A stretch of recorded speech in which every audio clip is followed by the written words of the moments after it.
Puji Tuhan, haleluya. Saya ucapkan selamat kita berjumpa lagi ya. Meskipun lewat secara online, tetapi hendaklah ini tidak mengurangi sukacita kita dalam persekutuan kita ya. Meskipun tempat yang berbeda-beda di rumah kita masing-masing, tapi biarlah kita sehati di dalam Tuhan untuk menikmati ibadah kita pada hari ini. Puji Tuhan. Haleluya. Kita mau memuji Tuhan dari rumah masing-masing, sekalipun kita sekarang punya keterbatasan, tapi kita tidak mengurangkan semangat kita ya untuk memuji Tuhan. Kita memuji Tuhan sama-sama dari rumah ya. Kita mau angkat pujian oleh karena kemurahan Tuhan.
Kita mau lagi mengangkat pujian tiada berkesudahan.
Haleluya.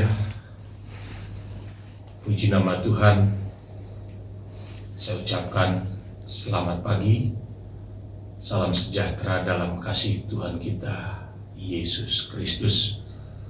Pada hari ini Minggu tanggal 29 Maret tahun 2020, kita mengadakan ibadah sekalipun secara online, tetapi kita percaya ketika adanya penyertaan Tuhan, maka yang kita selenggarakan tidak menjadi sia-sia.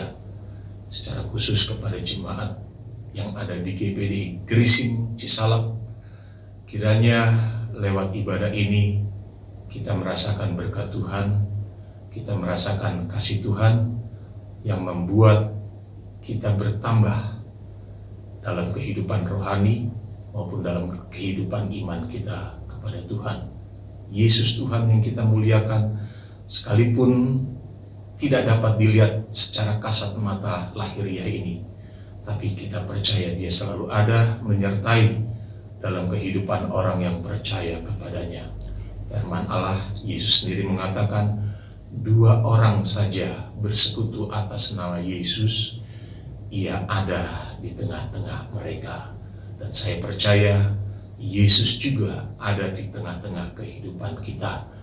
Itulah sebabnya sekalipun lewat media yang ada, kita tidak pernah menjadi kecewa disebabkan oleh karena situasi dan keadaan yang memang mungkin mengharuskan kita melakukan hal yang demikian. Tetapi hati ini tetap kita arahkan kepada satu pribadi Allah yang kita sembah, pribadi Allah yang kita muliakan di dalam nama Tuhan Yesus Kristus. Nah, puji Tuhan, saudara-saudaraku yang saya kasihi di dalam nama Tuhan Yesus. Sebelum kita akan mendengarkan pemberitaan firman Allah, terlebih dahulu saya ingin menaikkan pujian bagi kemuliaan nama daripada Tuhan Yesus Kristus. Ya Tuhan, Gembalaku, pimpin saya di perjalanan, seperti di Yerusalem baru, di tempat kediaman.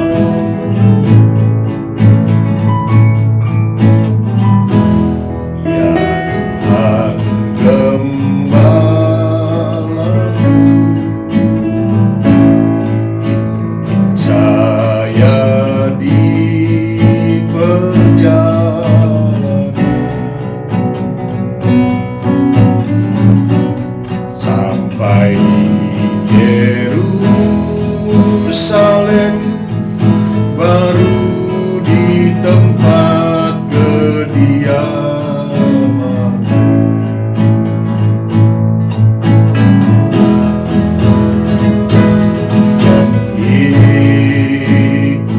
Ikutlah Tuhan sekarang, ikutlah selamanya. Dalam kesusahan Dia bikin sampai surga.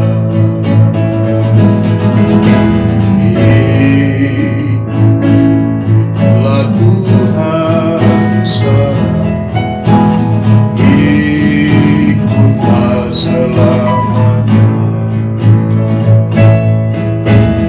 Dalam kesusahan Dia bikin sampai surga. Ya Tuhan, Gembalaku, pimpin saya di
Haleluya, puji Tuhan.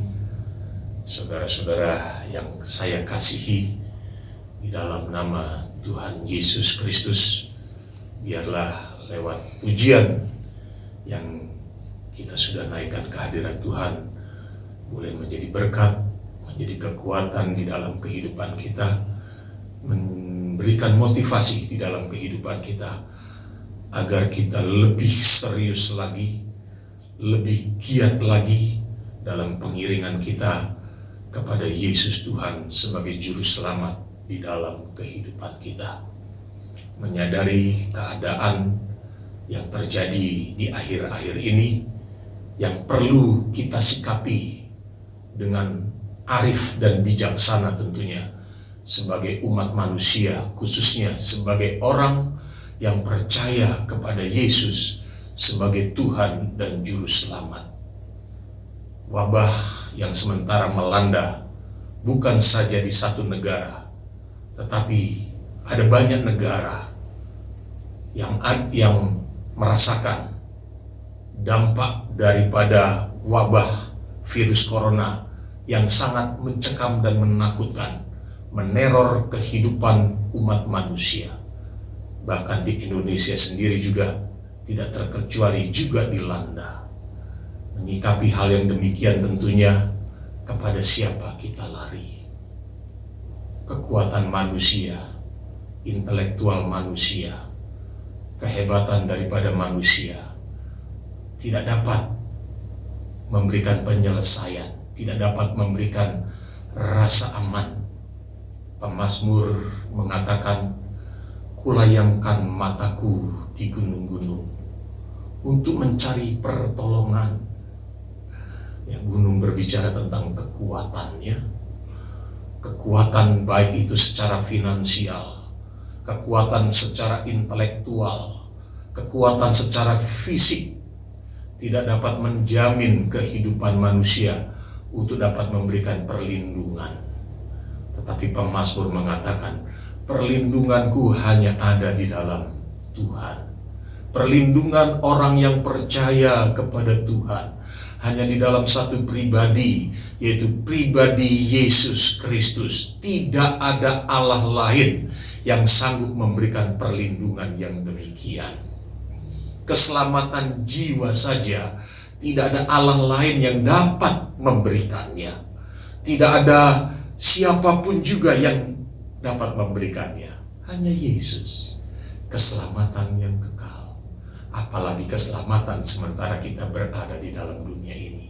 Agar terhindar dari wabah penyakit, tentunya kita minta pertolongan dan perlindungan yang datang daripada Tuhan Yesus. Saya tidak pernah habis pikir dengan munculnya virus corona ini dapat membuat kehidupan orang percaya yang tadinya punya persatuan menjadi tercerai-berai di tengah-tengah kehidupan yang ada. Satu dengan yang lain mulai mengolok-olokkan, satu dengan yang lain mulai merendahkan. Sebagai orang yang percaya kepada Tuhan, kalau kita memiliki ketulusan hidup di dalam Tuhan, nggak perlu menyalahkan satu dan dengan yang lainnya. Nggak perlu kita merasa lebih baik daripada orang lain. Ajaran yang dikatakan oleh Yesus untuk senantiasa merendahkan diri, merendahkan hati, tentunya bukan saja kepada Tuhan di tengah-tengah kehidupan yang ada. Ketika kita merasa kita tidak lebih baik dari orang lain, maka disitulah kita dapat melihat bagaimana Tuhan selalu ada dan menyertai dalam langkah kehidupan kita. Karena kita memiliki satu kehidupan yang penuh dengan ketulusan. Sekali lagi, sekalipun melalui online, tetapi kita tetap hubungkan hati kita kepada Tuhan. Yang walaupun ada banyak mengatakan ibadah saja di rumah, saya katakan silakan ibadah di rumah, tetapi kita tetap berada dalam satu pimpinan Allah lewat pekerjaan Rohul Kudus yang memimpin di dalam kehidupan kita. Dan tentunya jangan sampai kita berkata wah, bangunan secara fisik ini seperti sudah tidak diperlukan lagi, karena mengacu kepada perkataan firman Allah yang mengatakan bahwa tubuh kita adalah rumah Allah. Harus kita ingat, pertemuan secara komunal itu sangat diperlukan. Firman Allah mengatakan kita harus mengadakan pertemuan kudus bagi sama orang percaya, menyembah Tuhan dengan benar, dan kita merasakan hadirat daripada Tuhan. Kalau saudara ingat bagaimana ketika Soleman menyelesaikan bangunan bait Allah, Daud tidak diizinkan oleh Allah untuk membangun bait Allah karena tangannya banyak menumpahkan darah, tetapi anaknya lah Salomo yang diizinkan oleh Allah membangun bait suci. Ketika bait suci itu diselesaikan, kemuliaan Allah turun memenuhi bait suci. Kita ingat di dalam 2 Tawarikh pasalnya yang ke-7, ayatnya yang ke-13, 14, 15, ada hal yang dikatakan oleh Allah kepada Soleman dan kepada umat Tuhan. Salah satunya, apabila penyakit sampar itu dilepaskan, ya seperti yang terjadi saat-saat ini, Allah berkata, apabila umatku yang atasnya namaku disebut merendahkan diri, berbalik dari jalan-jalannya, mencari wajah Tuhan, katanya, Tuhan akan memulihkan keadaan mereka. Semuanya akan dilalukan oleh Tuhan. Di ayat yang ke-15, di sana dikatakan, mulai saat ini ditunjuk rumah Tuhan itu, Allah akan berdiam di sana. Dan siapa yang berseru kepada Tuhan, tentunya di dalam hal ini permohonannya dikabulkan oleh Tuhan. Itulah sebabnya bukan berarti tubuh kita adalah rumah Allah terus bangunan fisik tidak diperlukan. Bangunan fisik diperlukan, dan tentunya tempat kita bersekutu bersama untuk mengagungkan nama Tuhan. Saat kita memuji Tuhan, hadirat Allah ada, memberkati di dalam kehidupan kita.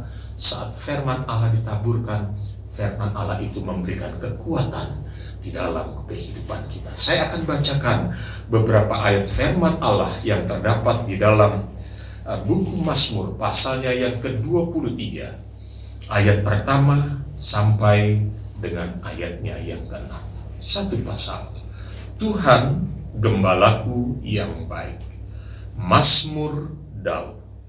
Tuhan adalah gembalaku, takkan kekurangan aku. Ia membaringkan aku di padang yang berumput hijau. Ia membimbing aku ke air yang tenang. Ia menyegarkan jiwaku. Ia menuntun aku di jalan yang benar oleh karena namanya. Sekalipun aku berjalan dalam lembah kekelaman, aku tidak takut bahaya, sebab Engkau besertaku. Gadamu dan tongkatmu, itulah yang menghibur aku. Engkau menyediakan hidangan bagiku di hadapan lawanku. Engkau mengurapi kepalaku dengan minyak. Pialaku penuh melimpah. Kebaikan dan kemurahan belaka akan mengikuti aku seumur hidupku, dan aku akan diam dalam rumah Tuhan sepanjang masa. Sangat luar biasa sekali hal-hal yang dikatakan dalam Mazmur pasalnya yang ke-23 ini, yang tentunya juga menjadi bagian pengalaman yang sementara dirasakan oleh pemazmur ini. Kalau di dalam ayat yang pertama dikatakan Mazmur Daud, ternyata ini dikatakan oleh Daud dalam hubungannya, kehidupannya bersama dengan Tuhan. Kalau berbicara tentang Daud, apa yang kurang yang dilakukan di dalam kehidupan Daud kepada Allahnya? Sampai-sampai kita tahu pernyataan Allah sendiri yang mengatakan, aku telah mendapatkan Daud, dikatakan, seorang yang hidupnya berkenan kepada Tuhan, seorang yang takut akan Tuhan, dan dia menjadi seorang yang sangat dikasihi oleh Tuhan. Namun demikian lagi-lagi disadari yang walaupun Daud adalah seorang yang dikasihi oleh Tuhan, bukan berarti kehidupannya itu selalu merasakan keadaan yang menyenangkan terus melulu, tanpa merasakan satu keadaan yang sebaliknya yang tidak menyenangkan. Saya rasa hidup ini memang harus ada keseimbangan. Semuanya tidak lain adalah untuk kebaikan di dalam diri kehidupan umat manusia. Ada waktunya kita merasakan sukacita, ada waktunya juga kita merasakan duka cita. Ada waktunya kita merasakan kegembiraan, ada waktunya kita merasakan kemenangan, tetapi ada waktunya kita diperhadapkan dengan hal-hal yang menyulitkan, hal-hal yang menyusahkan di tengah-tengah kehidupan yang ada. Namun bagi orang yang percaya kepada Tuhan, hal ini patut disadari di dalam kehidupannya. Kita harus tidak menjadi kecewa, karena kita ingat bahwa kita disertai oleh Tuhan. Ingat apa yang dikatakan oleh Allah kepada umat Tuhan. Dikatakan bahwa kehidupan umat Tuhan itu diawasi oleh Tuhan bagaikan biji matanya. Ketika ada yang menyakiti, bukankah Allah juga mau bertindak, memberikan pembelaan? Ya tentunya di dalam hal ini semua yang dibuat oleh Allah untuk kebaikan di dalam kehidupan kita. Nah, ayat-ayat firman Allah ini juga menyadarkan di dalam kehidupan kita. Mulai ayatnya yang kedua, ayat yang ketiga, ayat yang keempat, ayat yang kelima, dikatakan di sana ada keadaan yang baik, di sana ada keadaan yang menyenangkan, di sana ada keadaan yang mengembirakan. Namun demikian di sisi lain juga ada satu keadaan yang sangat menakutkan.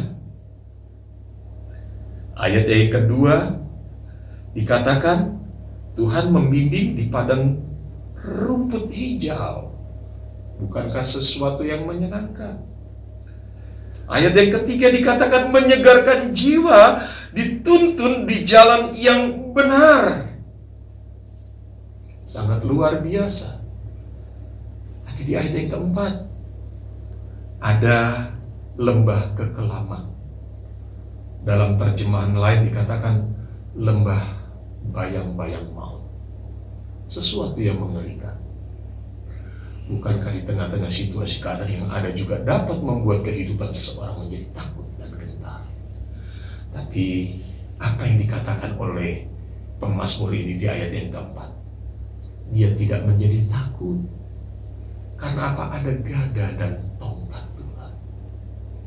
Ada kekuatan daripada Tuhan.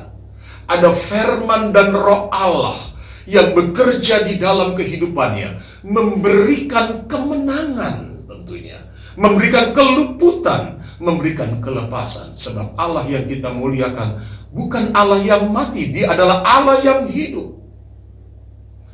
Terlalu banyak kesaksian yang dapat dikatakan di dalam kehidupan umat Tuhan.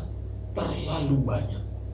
Kalau kita melihat di dalam Alkitab, tidak terhitung pertolongan, kekuatan Tuhan yang dinyatakan, kemuliaannya yang dapat kita jadikan bekal, dasar kita melangkah untuk memiliki kehidupan iman. Benar apa yang dikatakan oleh Rasul Paulus.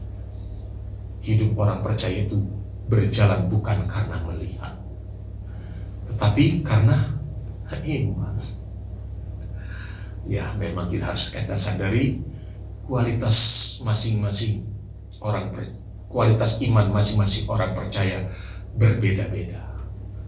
Kualitas iman yang dimiliki bangsa Israel yang dipimpin oleh Musa berjalan menuju tanah perjanjian, yaitu tanah Kanaan, berbeda-beda. Allah sendiri mengakui kualitas iman yang dimiliki oleh Yosua dan Kaleb sangat luar biasa. Berbeda dengan kebanyakan orang Israel pada waktu itu. Kaleb dikatakan memiliki jiwa yang lain, jiwa yang berbeda. Kalau kita ingin beribadah, kita tetap beribadah kepada Tuhan. Kalau kita menjadi orang yang takut akan Tuhan, kita harus menjadi orang yang benar-benar takut akan Tuhan, tanpa menghiraukan yang lain, suara-suara yang lain. Sebab ada ayat firman Allah yang mengatakan Tuhan membedakan orang yang beribadah kepada Tuhan, Tuhan membedakan orang yang takut akan Tuhan dengan orang yang tidak beribadah dan orang yang takut akan Tuhan, yang tidak takut akan Tuhan. Tentunya yang beribadah dan takut akan Tuhan akan diistimewakan. Seperti ayat firman Allah yang kita baca, Allah yang kita muliakan, dikatakan Dia mau memposisikan dirinya sebagai gembala. Dikatakan Tuhan adalah gembalaku, takkan kekurangan aku. Ya, kita tahu pribadi seorang gembala itu adalah membimbing kawanan ternaknya, kambing dombanya. Seorang gembala itu memimpin kawanan kambing dombanya yang digembalakan. Dan satu hal yang patut kita perhatikan, seorang gembala itu punya tanggung jawab untuk melindungi, sekali lagi, punya tanggung jawab untuk melindungi kawanan domba yang digembalakan. Kita tahu background kehidupan daripada Daud. Sebelum dia menjadi seorang raja, dia adalah seorang gembala. Ketika ada binatang buas diperhadapkan dengan singa dan beruang, dia katakan dia pakai tongkat gembalanya, dia pegang janggut singa, dia pukul kepalanya, matilah itu binatang buas. Demi apa? Melindungi kawanan domba yang digembalakan. Dan kita kalau berbicara tentang gembala, Yesus adalah gembala agung. Yesus mau memposisikan dirinya sebagai gembala dari kawanan kehidupan kita sebagai gereja Tuhan. Itulah sebabnya Yesus adalah pembimbing, penuntun, pelindung di dalam kehidupan kita. Cuma yang menjadi persoalan, mau nggak kita digembalakan? Mau nggak kita digembalakan? Kalau kita mau digembalakan, kita memposisikan kehidupan kita ini berada dalam tuntunan dan pimpinan daripada Tuhan. Dan kita tahu bahwa Allah itu tidak akan pernah salah dalam membimbing dan memimpin kehidupan umatnya. Dia bimbing sampai kepada sasaran dan tujuan kehidupan yang sesungguhnya. Ingat bagaimana Musa tatkala kehidupan umat Tuhan melakukan hal yang mengecewakan di hati Tuhan, Allah mengancam Musa dan umat Tuhan, lanjutkan perjalanan. Dia tidak ingin menyertai atau membimbing mereka. Waktu umat Tuhan dan Musa mendengar hal yang demikian, mereka menjadi takut. Musa sendiri berkata, jika engkau tidak membimbing kami, jangan suruh kami melanjutkan perjalanan. Dia sadar Musa, kalau tidak dipimpin oleh Tuhan, perjalanannya akan mengalami kegagalan, tidak sampai pada sasaran. Tetapi kalau berada dalam pimpinan Tuhan, dia akan sampai tujuan dan sasaran kehidupan yang sesungguhnya. Itulah sebabnya mari kehidupan kita mau biarkan berada dalam pimpinan Tuhan. Tuhan memimpin kehidupan kita lewat apa? Lewat firman Allah. Dan kalau kita mendengar di tengah-tengah kehidupan yang ada, ya seperti situasi yang terjadi saat ini, ada banyak orang untuk membenarkan dirinya. Tidak sedikit mereka memakai ayat-ayat firman Allah, memaksakan ayat-ayat firman Allah. Tetapi kehidupan kita sebagai orang yang percaya kepada Tuhan, ketika kita dipimpin oleh seorang hamba Tuhan, kita dengar saja apa yang dikatakan oleh hamba Tuhan tersebut. Sebab hamba Tuhan itu juga diutus oleh Allah untuk membimbing kehidupan rohani saudara. Jangan biarkan suara-suara yang dari luar masuk mempengaruhi kehidupan kita. Tapi biarkan yang benar-benar firman Allah yang bekerja di dalam kehidupan kita, yang mempengaruhi kehidupan kita, sehingga kita berjalan ya sesuai dengan apa yang Tuhan atur dalam setiap langkah dan kehidupan kita. Yesus yang kita muliakan sekali lagi adalah Allah yang penuh dengan kasih dan kesetiaan. Jangan pernah kita merasa kita lebih baik dari orang lain. Katakan kepada Tuhan, saya tidak lebih baik dari orang lain. Saya butuh firman Allah. Saya perlu Tuhan. Sekalipun mungkin ada hal-hal yang dibanggakan di dalam kehidupan kita yang kita miliki, katakan kepada Tuhan, itu semuanya tidak ada artinya. Saya tidak lebih baik dari siapapun juga. Saya perlu Tuhan, saya perlu pimpinan Tuhan. Dan kita percaya lewat pimpinan Tuhan di dalam kehidupan kita, benar-benar kita mencapai sasaran dan tujuan kehidupan yang sesungguhnya. Saya tidak berkata panjang renungan firman Allah, tapi saya rasa renungan firman Allah saya cukupkan di sini. Kita percaya ketika kita melangkah lebih hari lebih setia lagi, lebih hari lebih giat lagi, kita arahkan hati kita kepada Tuhan. Karena ada ayat firman Allah mengatakan, carilah Tuhan selama ia dapat ditemui, berserulah kepadanya selagi ia dekat. Berarti ada waktu-waktu di mana saat kita ingin mencari Tuhan, memang tidak ada kesempatan lagi untuk dapat bertemu dengan Tuhan. Tapi selagi masih ada waktu, manfaatkan dengan sebaik mungkin. Maka kita menjadi umat Tuhan yang tidak pernah dikecewakan oleh Tuhan. Mari kita tundukkan kepala, kita berdoa buat firman Allah yang kita sudah dengar dan terima di saat pagi hari ini. Haleluya.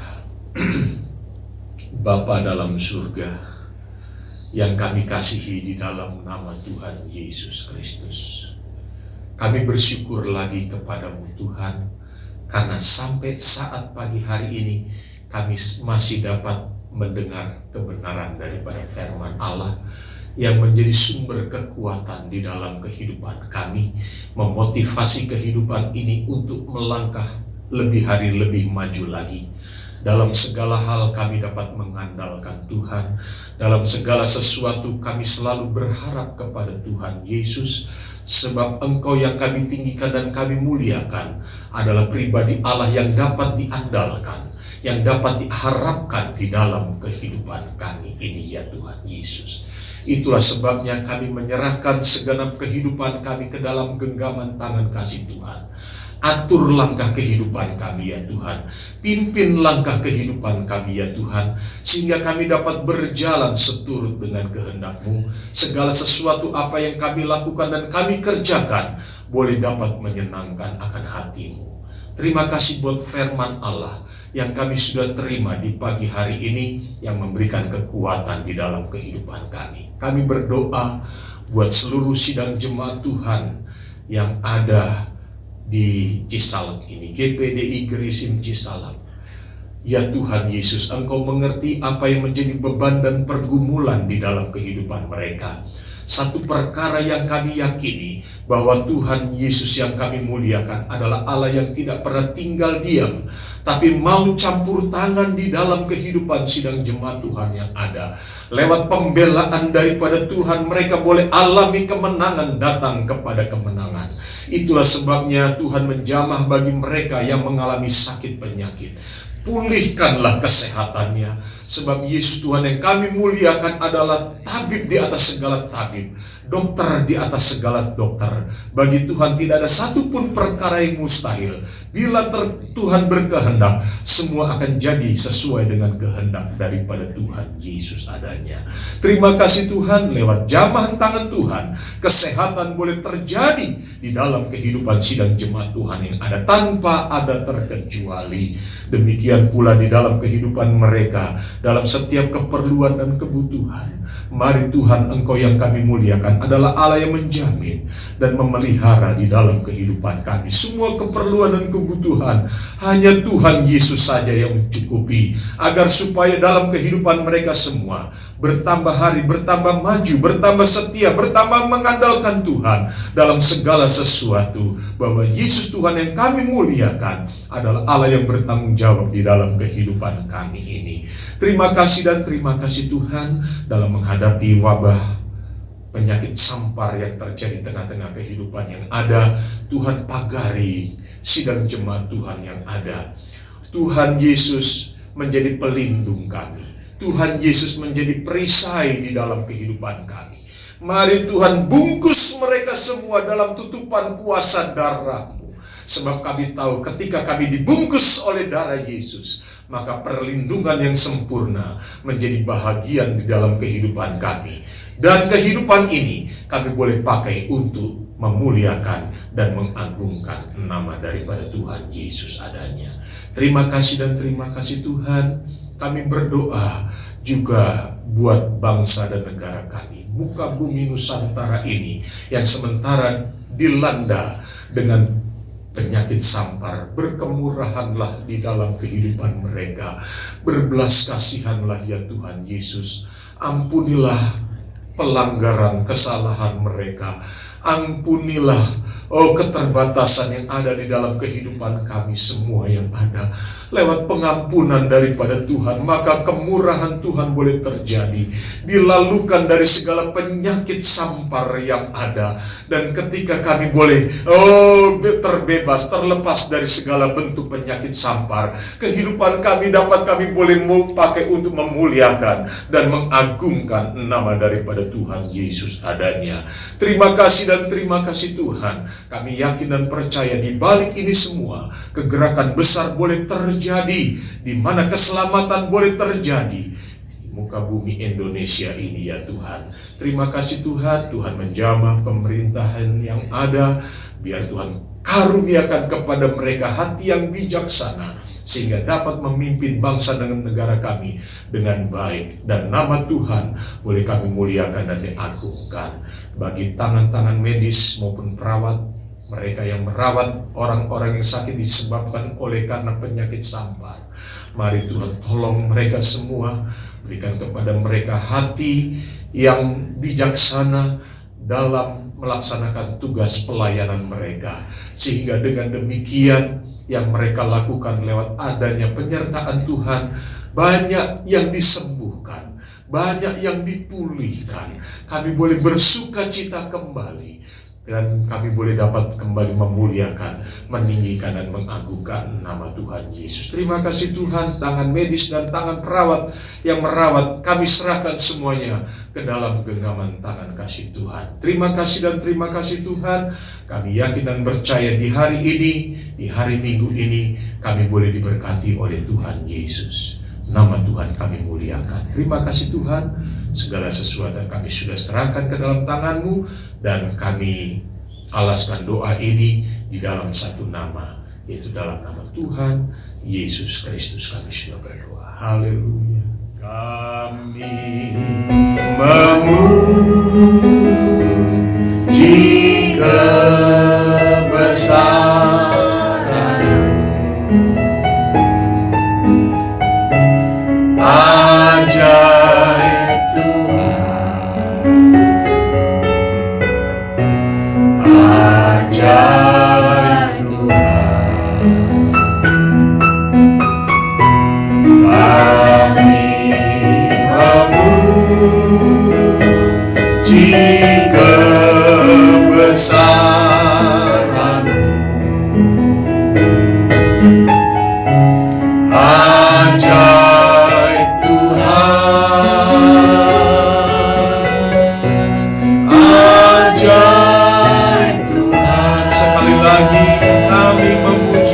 saran